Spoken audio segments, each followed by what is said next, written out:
지난해 여름 파키스탄에 내린 폭우로 국토의 3분의 1이 완전히 물에 잠겼다는 보도가 나왔습니다. 이 폭우로 파키스탄 국민의 약 1,700명이 목숨을 잃었고 전체 인구의 15%가 넘는 약 3천만 명의 이재민이 발생하기도 했었죠. 그런데 파키스탄과는 정반대로 영국과 프랑스, 독일 등 유럽에서는 40도가 넘는 기록적인 폭염이 발생했는데요. 미국 애리조나주와 네바다주 일부 지역의 온도도 40도가 넘으면서 세계 주요 도시가 펄펄 끓었습니다. 어떤 국가는 폭우 때문에 또 어떤 국가는 폭염과 가뭄 때문에 천문학적인 피해를 입은 건데요. 이런 현상을 놓고 세계 각국에서는 수십 년 만에 처음 있는 일이다, 100년 만에 처음 겪는 일이다 라고 하면서 기상이변에 대한 우려의 목소리를 높이고 있습니다. 미국 캘리포니아 주립대 기후 전문가인 데니얼 스윈 박사는 지금 전 세계적으로 우리가 목격하고 있는 것은 기후 연구자들이 일찍이 내다본 핵심적인 예측이라면서 단순한 우연이 아니라고 강조했습니다. 그리고 이처럼 기후변화 현상이 잦아지자 세계 곳곳에서는 관련 시위가 벌어지기 시작했습니다. 지난해 10월 호주 멜버른에 있는 빅토리아 국립박물관 안에서 두 남녀가 자신들의 손에 접착제를 발라서 피카소의 그림에 붙였고, 비슷한 시기에 독일 포츠담의 한 미술관에서는 모네의 그림에 으깬 감자를 끼얹은 다음 접착제를 손에 발라서 벽에 붙인 사건도 있었습니다. 이 사건들은 공통점이 있는데요. 바로 값비싼 유명 예술 작품을 훼손하는 퍼포먼스였고, 시위의 주체는 환경단체 활동가들이었습니다. 영국 런던에서 반 고흐의 그림에 토마토 스프를 끼얹고 손을 벽에 붙인 한 활동가는 이런 얘기를 했습니다. 예술가의 삶 중에 뭐가 더 가치가 있나요? 이게 식량보다 가치가 있나요? 정의보다 가치가 있나요? 예술 작품이 훼손되는 것보다 기후위기를 두려워하라고 경고한 건데요. 이전부터 벌어졌던 기후위기 관련 시위가 과거에는 점진적이고 평화적인 방식이 많았다면 요즘은 급진적이고 불법적인 방식이 잦아졌습니다. 그리고 이들은 지금 당장 기후변화에 적극적으로 대처하지 않는다면 다가오는 미래에는 재앙을 맞이할 수 있다고 강하게 주장하고 있습니다. 그렇다면 현재 우리가 직면한 기후위기는 어느 수준까지 온 걸까요? 그리고 세계 각국은 기후위기에 대해서 어떤 대비를 하고 있을까요? 안녕하세요. 저는 이승원이고요. 오늘은 기후위기에 대해서 조금 더 가까이 들여다보겠습니다.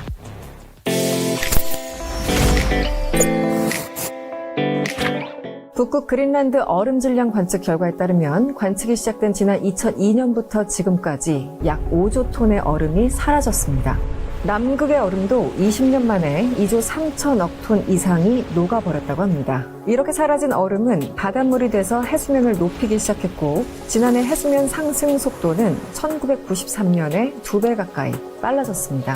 그리고 그 결과 해안 저지대를 침수시켰고, 많은 양이 수증기 상태로 있다가 비로 바뀌게 되면서 폭우를 내리게 된 거죠. 특정 지역에 폭우가 내리면서 다른 지역은 비의 양이 부족해서 가뭄이 발생하기도 했습니다. 사실 전문가들은 수십 년 전부터 기후변화의 주요 원인이 지구온난화 때문이라고 입을 모아왔습니다. 그리고 그 해결책이 온실가스 감축이라는 건 이미 수많은 사람들이 알고 있는 사실이죠.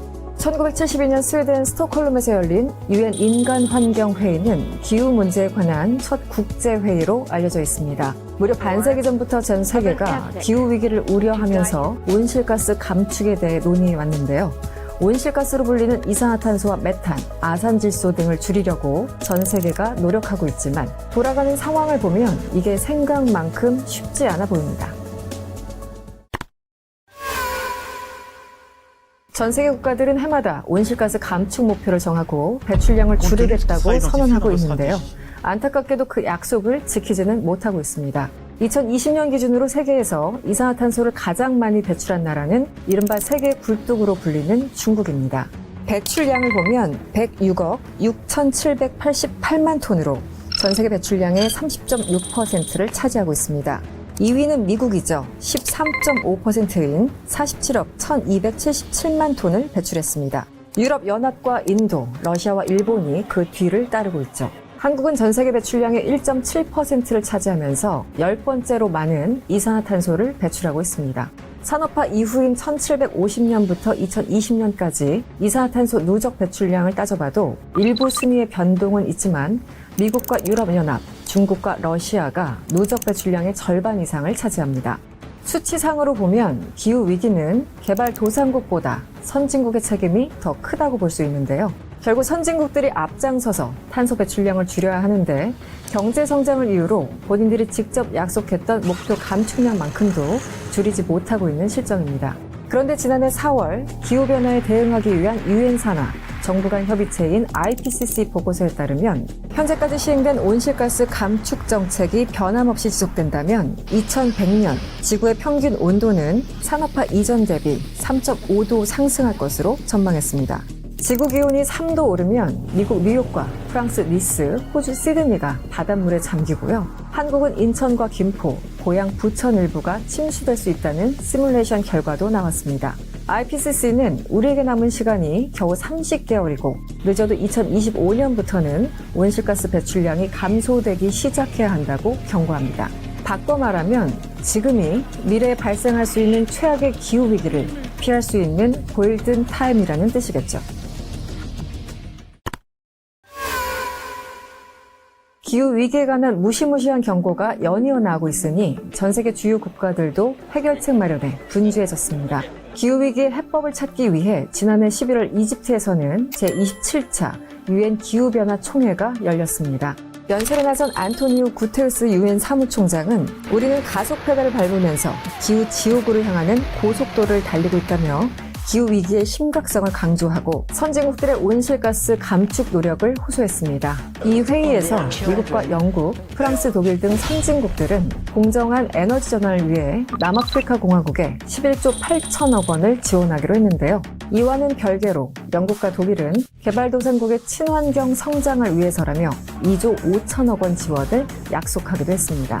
화석 연료를 통한 산업 발전이 현재의 기후위기를 촉발했다는 책임론이 부각되자 선진국들이 마지못해 내린 결론이었습니다. 기후위기로 인해 국토가 물에 잠겨 직접적인 피해를 보고 있는 섬나라들에게는 더 많은 지원이 필요한 상황입니다. 하지만 막대한 재정 지원이 근본적인 해결책이 될 수는 없습니다. 탄소 감축만이 그 해법이 될 수 있죠.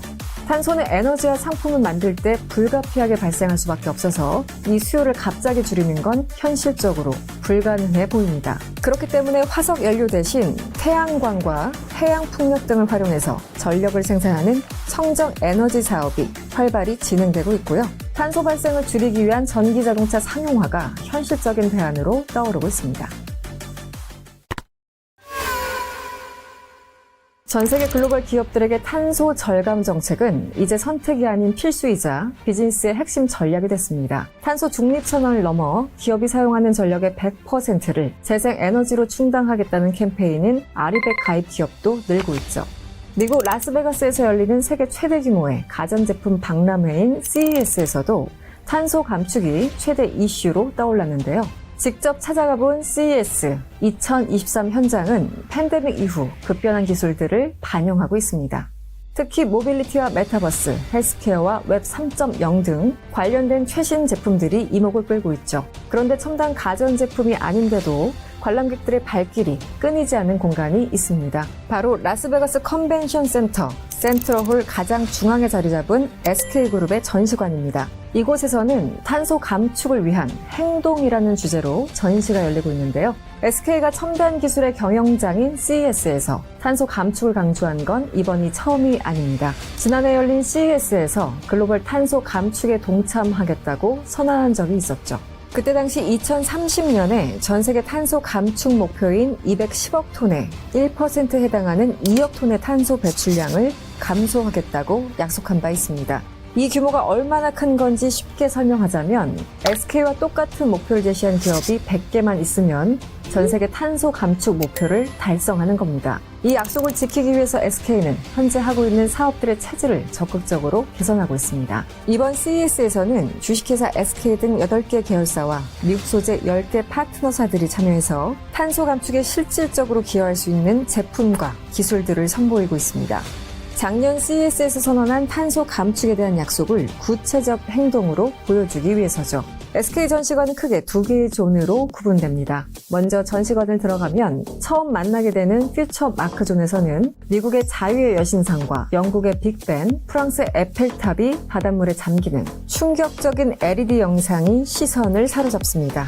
이 영상은 인류가 기후위기에 대응하지 않았을 때 직면할 수 있는 미래를 표현한 것으로 기후위기에 대한 경각심을 일깨워주고 있죠.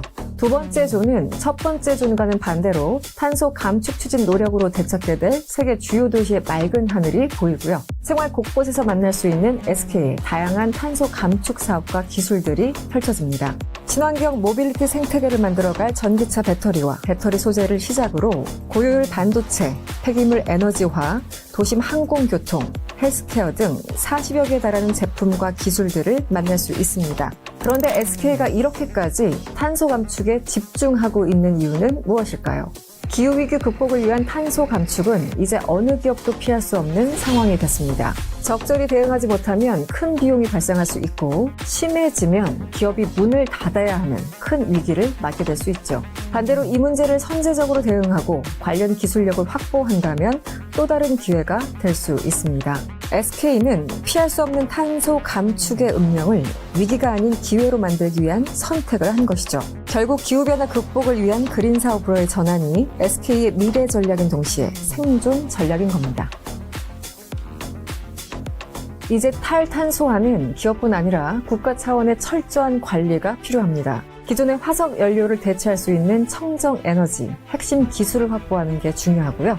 대체식품 산업처럼 저탄소, 고부가 산업으로의 전환도 고민해야 될 시점입니다. 탄소 배출이 불가피하다면 배출된 탄소를 잘 보관하고 깨끗하게 제거할 수 있는 기술을 개발하면 더욱 좋겠죠. 지난달 유럽연합회원국들은 일부 수입 공업품에 탄소 국경세를 물리는 제도 도입에 합의한 바 있습니다. 탄소 배출과 관련 규제들은 앞으로 더 강화될 것이고 범위도 더 넓어질 겁니다.